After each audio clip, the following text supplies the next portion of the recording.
Hi everybody, this is Petaluma, California, USA. This is my home, Geri Digiorno, and I've invited all these people to come and do collage for change, to read poetry for change, and do a shout out for change. Right now, we're going to read poetry for change. You're all welcome to be here with us and online and listen to us. A little bit different in those days, and we all admired Emily Dickinson, and Sarah Teasdale was also a favorite of ours. Have you heard of Sarah Teasdale? Very well. Mm-hmm. One of my favorites. Some of you? Yeah. And I'd like to read two poems. One is called The Coin, and it's one that we all memorized, and I've forgotten over the years. And I was so happy to see it again.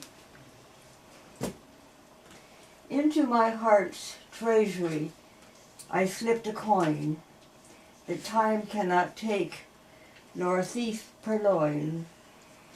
Oh, better than the minting of a gold-crowned king is a safe-kept memory of a lovely thing. So you see, poetry was a little bit different in those days. It rhymed. And then the other poem is the one that I sent to Geri, and she said I was going to go to Italy to get published. I guess all these poems are going to be published.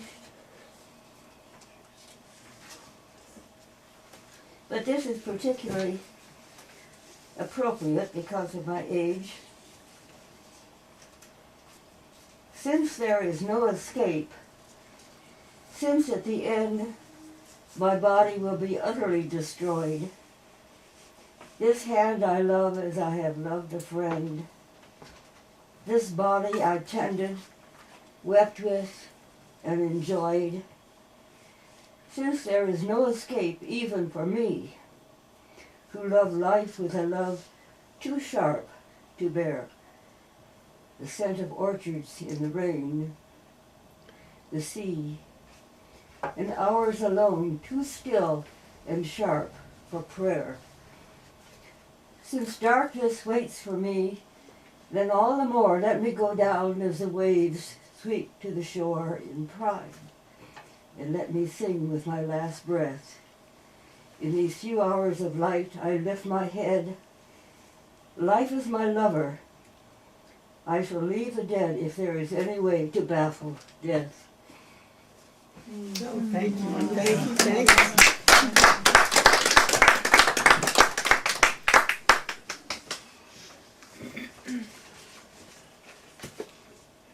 I guess that makes you next. I didn't bring anything because I thought Geri would have the poem that I had sent her, and I don't even remember which poem it was, but I don't have anything, so it goes on to you. Okay. Oh, that's my funny bone. Sorry. Everyone laughed. We identify ourselves so they know who's reading. That's a good idea. I'm Caroline Brumleve from Petaluma. And I didn't get this in the anthology. I just wrote this week, and it felt the most appropriate to bring today. Troy Davis will not die tonight. Though they may still his hands in prayer, though they may close his telling eyes, though they may stop his lips from the offense of insisting on his innocence, we can read between the lines. We who have been and we who have witnessed the poor, black, white, immigrant, woman, child, man in the wrong place at the wrong time. Troy Davis will not die. He speaks for us, stands up for us, as we will speak and stand for him. His crime now is his innocence, an unjust debt waged on his life.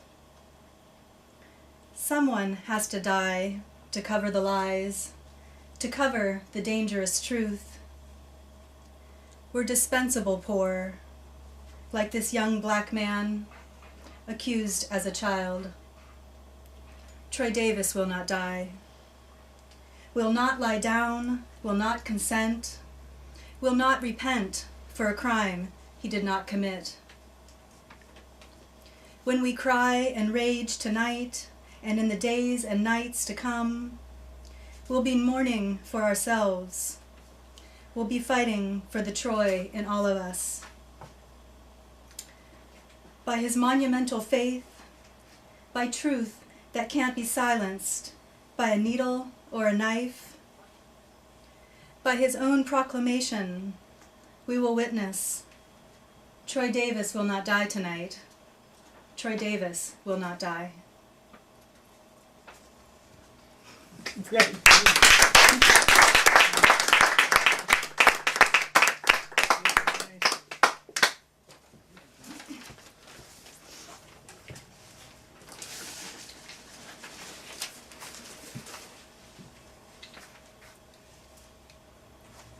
This is my poem, I'm Geri Digiorno. This is my poem called We Are Women. We are reflected in your eyes. We can take it, eat it up, swallow it, choke on it, spit it out, bring it up, the strength from deep inside. We are women standing quiet, underpaid, beat down, stomped, killed, bought, sold, smothered, abandoned, raped, insulted, degraded, disallowed, and disemboweled. Don't cry for us. Respect us. We are reflected in the eyes of your mothers, your sisters, and your daughters.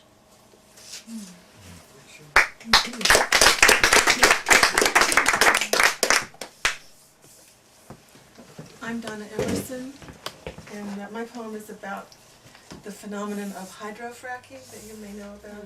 If you see films like Gasland, you know that the country is laced with mines for natural gas. And we have my grandmother's property in western New York where they are hydrofracking a mile from the house. And this poem was written about that. Sounds above the snow. My lifelong neighbor Wally and I look out the screen porch. Hands behind our backs, we survey 300 acres. Steuben County silent, the way we like them. White. Snow blows in arcs, drifts a little. Time slows. Snow in the air on no wind. Now not drifting, blowing not at all. White flakes suspended, powder for crusted snow below. But there's a new sound above the snow. Each of us, 3 farms apart, rattled awake on Christmas Eve. A combine? No. Big motor sounds. They blast us now again. Screech of metal makes my teeth itch. Wally worries about the 10-year contract he just signed with National Gas. They said $5 an acre this year, 10 next. Good for us poor farmers in the southern tier. For storing, not drilling. Wonder why my ground vibrated when I touched it last week, if they're only storing gas. I called the company, they won't talk. He stamps his work boots. I worry about the wells. Cousin Earl says his water tastes funny. Should have joined that coalition and painted post, demand more money. Their flame over 5 feet high, day and night. Over there on the far hill, can you see it? Through the clear sky, I see beyond our pond a tall pole with a blue-yellow flame shooting skyward. And we're not allowed to burn any longer out in the open. We gotta call lawyers, them environmental groups. Hell, I'm 75, it'll take longer than I have to fight this.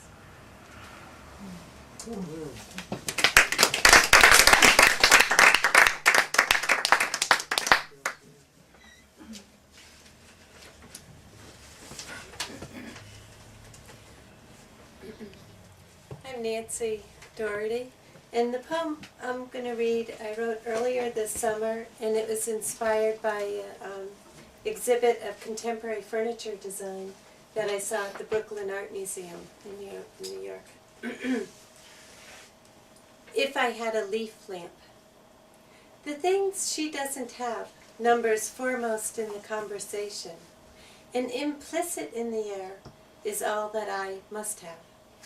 What I don't have cannot be articulated, but if she can articulate exactly the cost of what she could have had, is that a various form of having, of which I know nothing, and hence have nothing, and can never hope to have much of anything.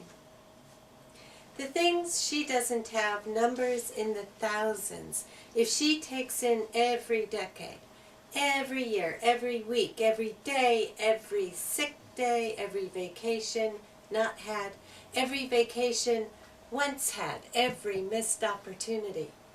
And this goes back to birth. What I don't have and don't remember ever wanting to have, or have lost the desire to have, or cannot articulate, could mean something that is not present in my character, something that my character does not have and is not able to acquire. This could be attributed to generational differences, a divide that reflects the haves and the have-nots, that reflects the make-do from the make-not-do generation, from the born with a silver spoon to born in the ghetto of multiple silver spoons. She has had a few decades lead on me. This is a spectacle, as Geri Digiorno has informed us, before the spectacle became China's too, and before he became recognized as one of the first radical socialists, post-Marx and post-World War II generation, to clue in on. The spectacle of having. And he is not to be consigned with the surrealists or the cubists or the postmodernists. Geri Digiorno, the founder of the Situationist International in France, behind the Paris Uprising of 1968, the articulator of the prophecy of the overproduction of the factories and the subjection of the populace to mass production. And he meant on a global scale, the global spectacle of not having. For this, the embryo chair was produced by Mark Newsom in 1988. It is one of a kind sort of chair, the sort of chair you cannot sit in and talk about what you don't have, because you are one of a select number of souls in the world who actually have the experience of sitting in an embryo, of sitting in a chair that defies the passage of time. That is the closest experience to stepping back in time.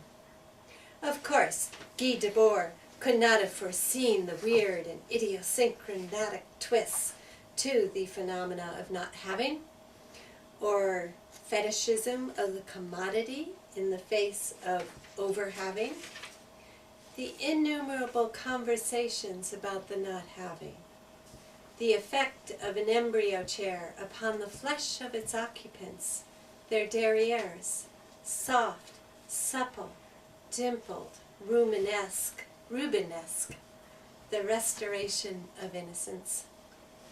The relief found in a leaf lamp designed in 2006 by Yves Behar and manufactured by Herman Miller.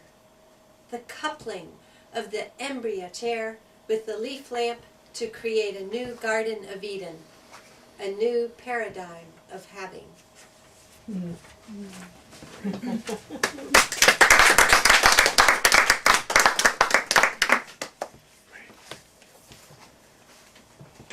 I'm Margaret O'Hanlon from San Anselmo, and this is my book. Can we change despair? Can we change the waiting for something to do, to eat, to kill, to know, to grow? Without a job,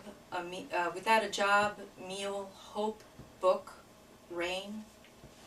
Can we change imagining that God knows the way? We are in His hands. We are at her feet.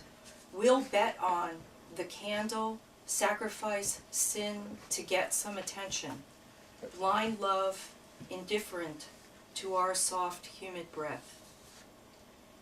Can we change the thrill some feel saying I raped her, cut them, own their food, saying children are starving, dying, killing with me? Can we change hoarding hope, creating scarcity? I have my job, my pay, my house, my doctor, my sleep, my song. Can we change the stunning fear that I can't do anything that matters?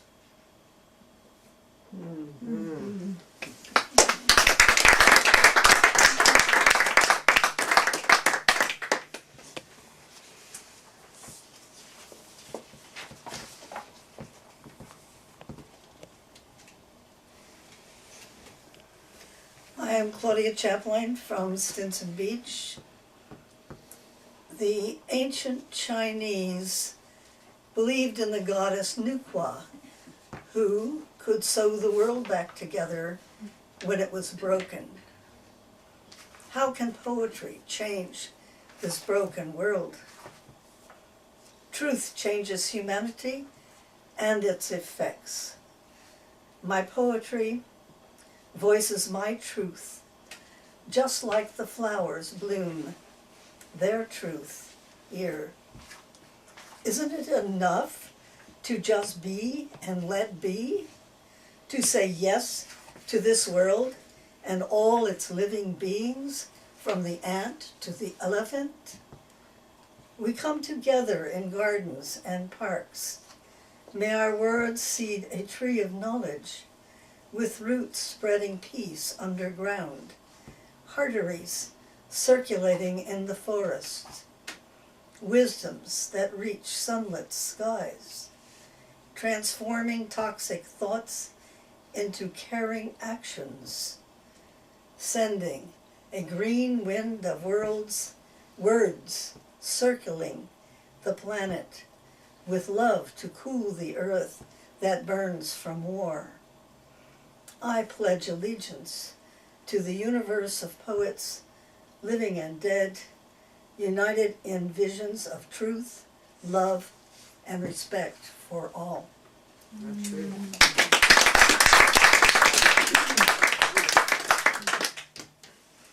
I'm Gail Calvello, and this is a poem I wrote many years ago, but it still seemed relevant to me given the current state of the world.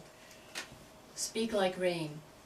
Let your words wash over my face, my neck, around my shoulders like a shawl. Let your words like rain settle sweet drops on my lashes, wash away salt. Let your words like rain massage the corners of my mouth, each crevice of my lips, the tip of my chin. Let your words like rain splash on my teeth, my tongue. Let your words like rain flow over my breast. Let my heart float like a petal, speak like rain.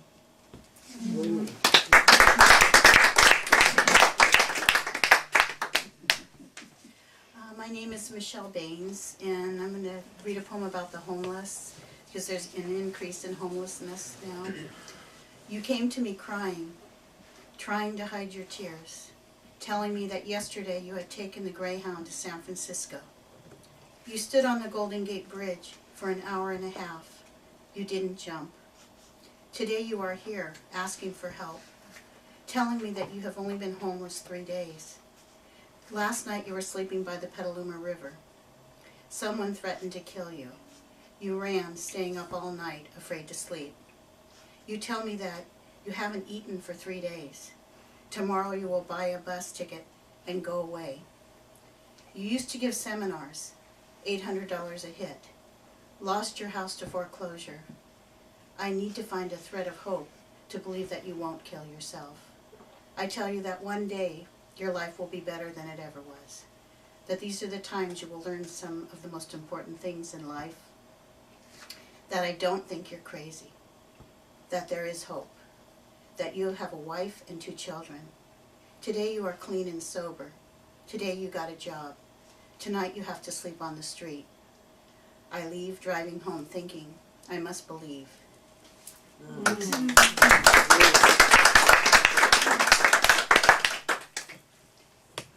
Oh, is it okay if I do two? Sure. Anyway, my name is Avacha, and I'm a transplant from New York who lives in Oakland right now, and I want to thank Geri for doing this. I'm really impressed, that's all I can say. In light of what's been happening, I want to do the second poem, but this first one, and I think it's all connected, and I think that probably for me the greatest horror that's going on is that folks don't see the connection, whether it's Arizona or whether it's Naris knocking out 90% of the Grammy Awards, or whether it's this young man who just got lynched, illegal lynching in Georgia. I'm 70 years old, and all my life I've watched black and brown folks get lynched legally. Usually they don't have millions of people all over the world standing up, and I'm grateful that they did for him. So it might change stuff, but so my heart is really heavy right now. So it's this first one. It's called Aquí no tenemos tamales, and I think this is the one I sent you, but you misplaced stuff. So, and it means we don't have any tamales here. The Roadkill Cafe is alive and well and open for business in just about any city, USA, offering a whole new menu, complete with lifeless, spiceless, unrefined brainlessness, and FDA-approved organic GMOs, guaranteed to be completely devoid of any recognizable semblance of natural ingredients. Scientifically approved foods absolutely untouched by human hands and assembled mechanically in quietly converted astrocrop fields. Fields cleansed of undocumented farm workers, the Roadkill Cafe offers the ideal meaningless meal for those whose intelligence has been devoured by greed and no longer have time to deal with the trivia of anything real. The Roadkill Cafe is now serving the newest in fast food for the racially untainted pure at heart, speaking English only to classrooms in centers of higher learning reserved for the few remaining unmixed purebloods who will swallow anything as long as their financial stomachs stay full. Intellectually bankrupt intellectuals who could care less about what's in their food as long as no unwanted aliens are picking and packing it. Hey, there's a whole new entree or two on the menu. Ignorance a la carte. SB 1070 and HB 2281. Estupideces saboreadas de bobería, 2 more tasteless items for those who've lost their taste. Yours on the luncheon special of the Roadkill Cafe. No tamales, no enchiladas, not even a taco, ni un olorcillo de salsa picante. The doors are always open at the Roadkill Cafe. Today in Arizona, mañana in any city, USA. And this other one, in light of all this madness that's been going on, I really respect that young man's dignity and courage. Poetry, people have always written poetry, and it wasn't too long ago for people look like me, you thought about writing anything, your name, much less poetry, you lost your hand if you were lucky. So this is called Still Paying the Price. And unfortunately, Mr. Davis just paid it again. It's come to my attention more times than a few that there are folks still out there embarrassed by me, waiting for me to act my age to wise up and grow up. Forget about feeding my soul on a diet of music and poetry instead of stuffing my psyche with envy and gold. Said they're waiting for me, praying for me to wake up and drop all that artsy-fartsy stuff. Stuff they have the audacity to call immature nonsense.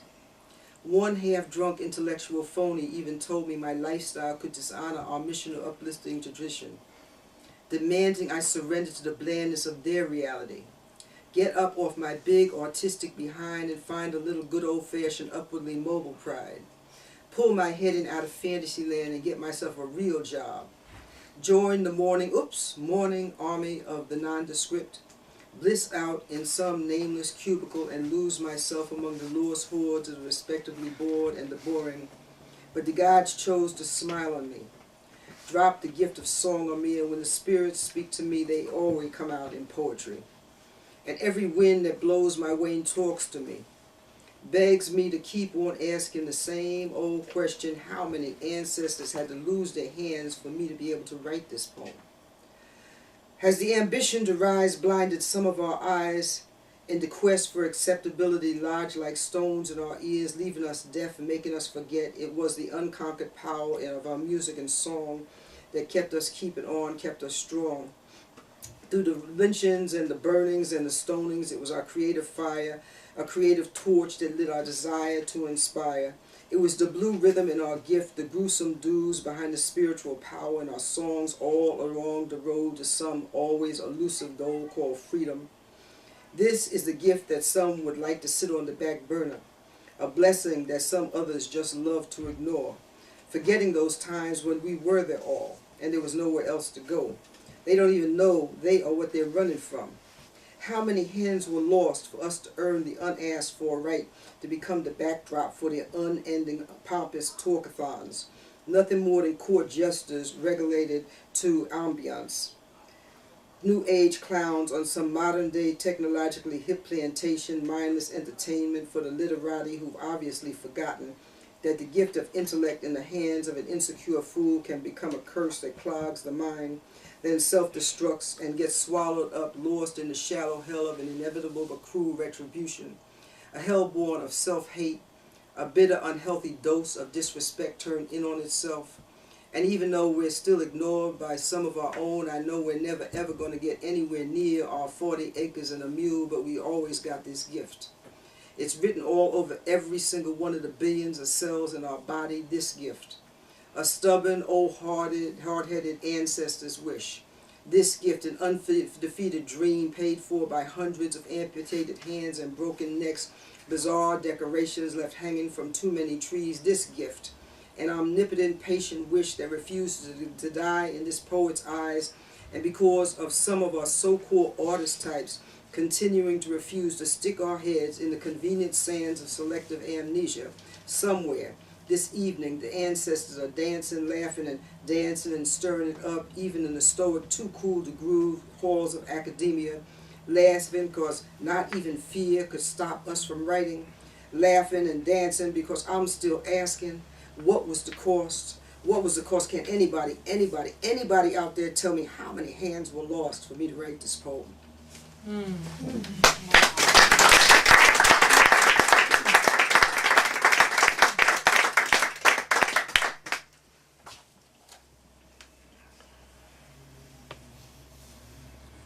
Okay, all right.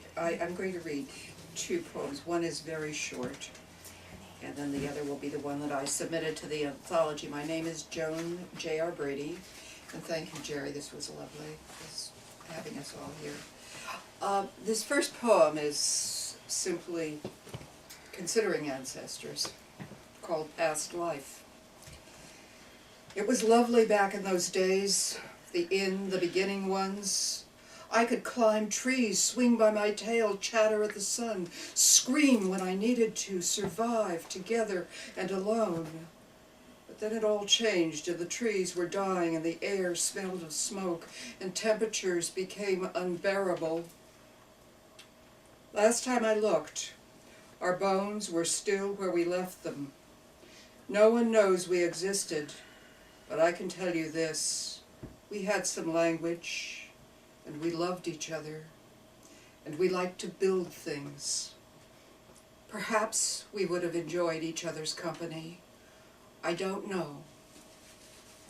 That's nice. Now, this second one is about something that's a subject that just keeps going on and on and on. War. So what do I say to you, old enemy?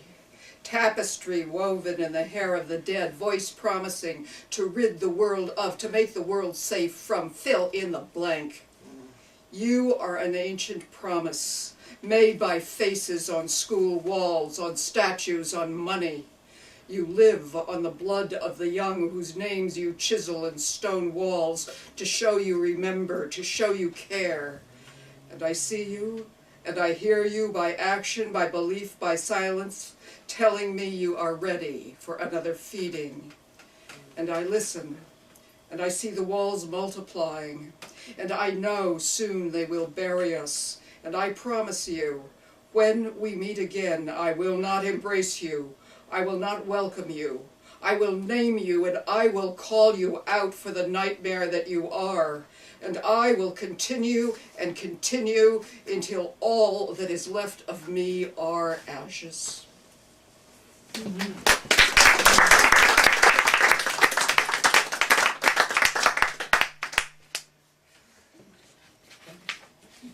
What about Bill? Okay, well, I'm going to turn it off. I'm Jeffrey Todd Lake. I'm a third generation native Bay Arean. My grandfather was in the quake in San Francisco. My mother was born in the Mission. My children are fourth generation. And Emma, you brought up Sarah Teasdale. My mother at 16 was on a full scholarship at Mills College during the Depression. And when she died, I found in the back of her book, handwritten in her writing, a Sarah Teasdale poem. So I'm going to do that for you. Mm-hmm. When over me bright April sings, and the rain shakes out her hair, though you shall stand above me silent-hearted, I shall not care. For I shall have peace as leafy trees are peaceful when the rain bends down their bough, and I shall be more silent and cold-hearted than you are now. My goodness. So a nod to generations. Thank you. You're welcome. This is called Songs to the Sky. I have danced on hilltops covered with poppies, and sung songs to the sky and to the grass, that greenness that sprouted from the ground. There was a magic in my boyhood. I would rush home from school with a new song on my lips, and I would sing to my mother, whose smile would fill my sky, and I would ask her to sing, and she would, and I would laugh and beg her to stop because her voice was so bad. This was our own little joke. I also remember traveling for what seemed like all day to the new hospital my mommy was in. And they let me see her through a window in the door. The room was dimly lit in red like a photographer's darkroom, and barely visible in the bed was my mommy. I wanted to run away, confused and ashamed, but I pretended not to mind and merely asked one more time, "Now is Mommy coming home?"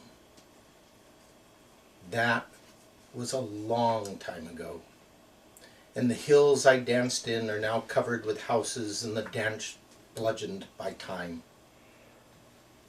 But I still remember rainy days and the eucalyptus leaf boats shooting the rapids of the gutter, and the steamy windows and hot soup that greeted me, and my mother's friends, all dressed in denim, women of power, intellect, and wit, sipping black cups of coffee, modern-day witches of Macbeth.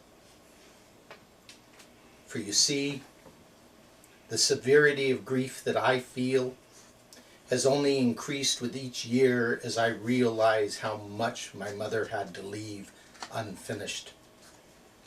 For I too now am a parent, and I have wasted no time to dance in new hills.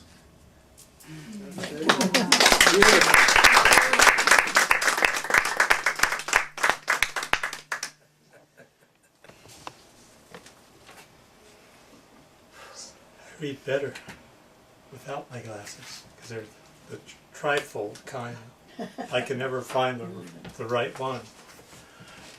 Okay, this is called For the Gulf, etc. It was rejected by the, so I think it's too dark for them. Anyway, 1. Gush, gush, gush. This is not a slick or spill. You see it in your waking hours. It goes on while you sleep. This is not a slicker spill. The lies sustain it. It goes on while you sleep. They are making a killing. The lies sustain it. Gush, gush, gush. They are making a killing. You can see it in your waking hours. 2. Down deep where the oil releases into the water, the soul loves murky, swims with the fishes, cradles them when they die. Into the water, the soul finds black holes in our thinking, cradles them when they die. Still, we find no reason to be humble. Find black holes in our thinking, down deep where the oil releases. If we find no reason to be humble, our future also swims with the fishes. 3. For everything that lives is holy. William Blake. This is our world. We will eat the cost, the fish. Let us be grateful. Our world is so much bigger. We will eat the cost, the fish, as corporations die with their arrogance. Our world is so much bigger. We must forgive ourselves. Corporations die with their arrogance. This is our world. We must forgive ourselves. Let us be grateful.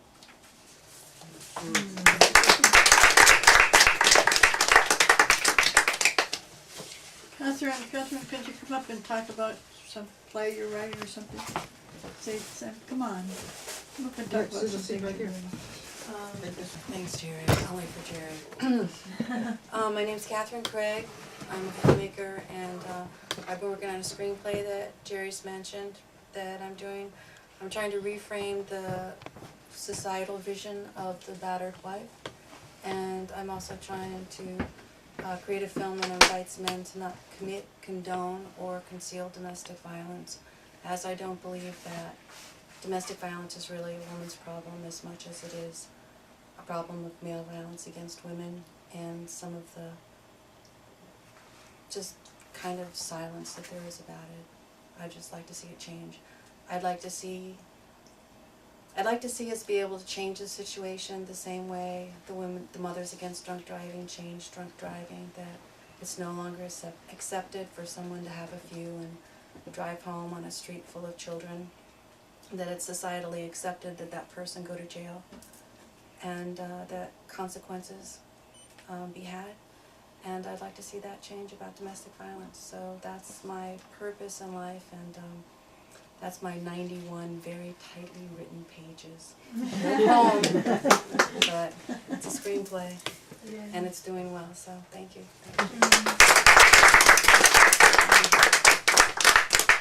We should have Nancy Long speak too.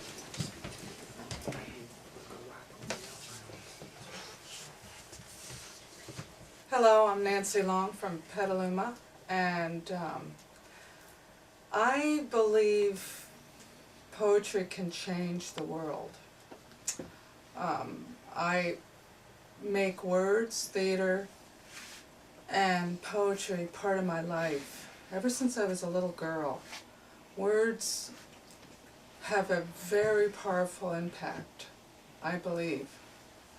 And just being here and with all these wonderful writers and poets, it's inspiring me. So when I feel a change in myself, I feel I can make an impact on the world, just with my own life. So it's a great privilege to be here as part of this wonderful group. And I do believe words can change all of us and change the world. Thank you. You've written plays? I've written plays and poems and short stories. Yeah, thank you. Came today. It's been a wonderful day. We're still going to do our shout out and show our collages. I want to thank Michael Rothenberg and Terry Carrion for deciding to do this worldwide event today. Where all over the world people are going to be doing this type of stuff, everywhere in every country. I mean, come on, that's pretty big and it's pretty wonderful. So maybe we could change something. Maybe something can change. Anyway, thank you. Thank you,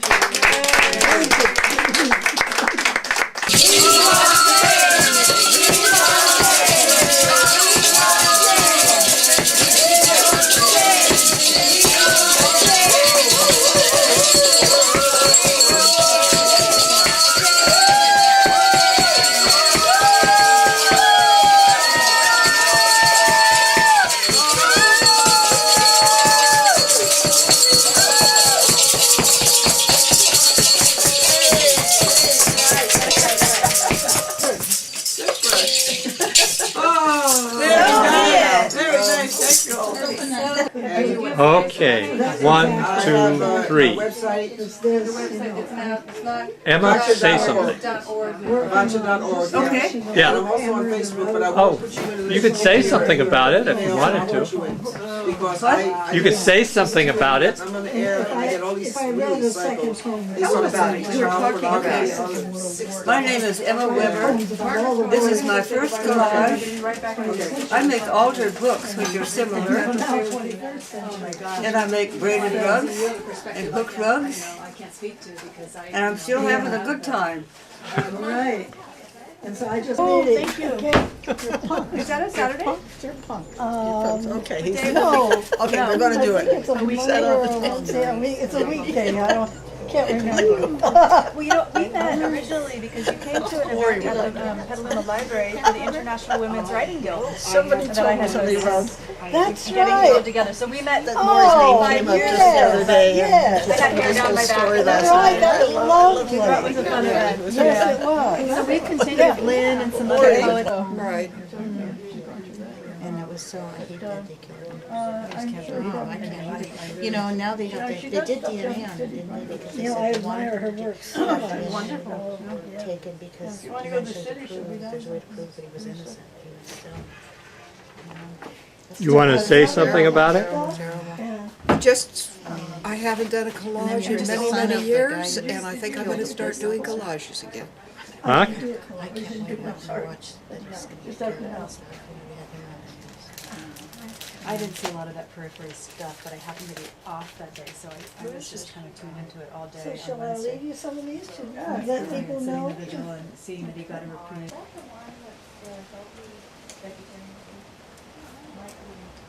Remember my internet phobia.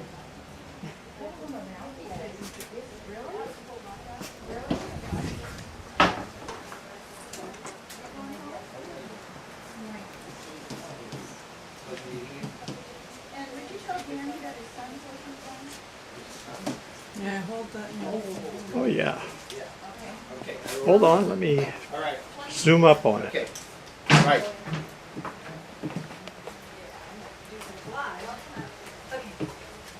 This has been fun to do, very meditative. Somebody's, okay. Oh, no.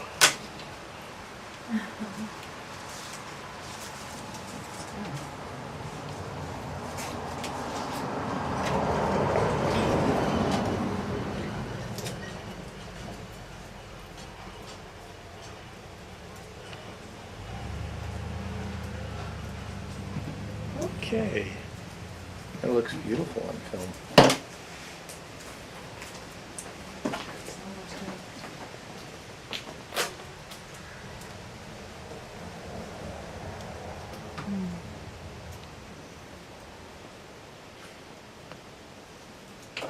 Got it?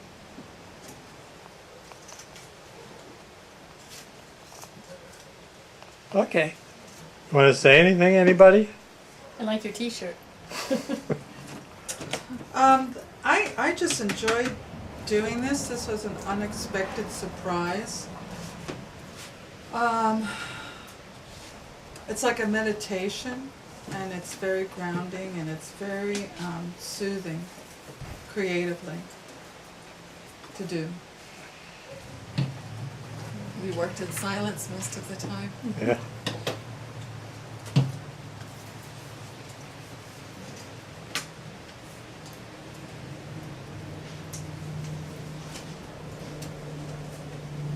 They can really tell it's handheld. Okay, it's recording. This is a collage by Bridget Raymond, and it's called Something Else, and the text is from poems by Bill Vartnaw. Thank you, honey. You two are pretty cute. Okay, now Say I have something, another Bill. one.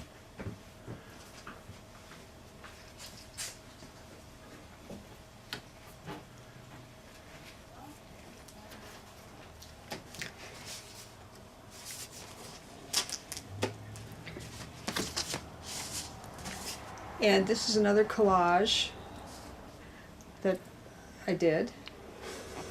And the text is also from poems by Bill Vartnaw.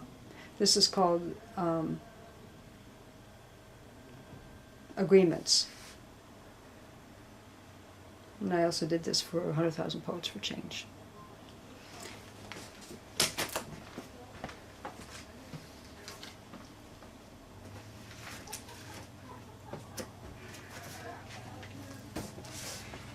And this one I did today during the event. And this is called Seeds for Peace.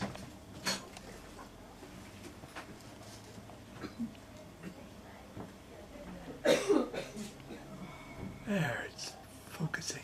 Hold on a second.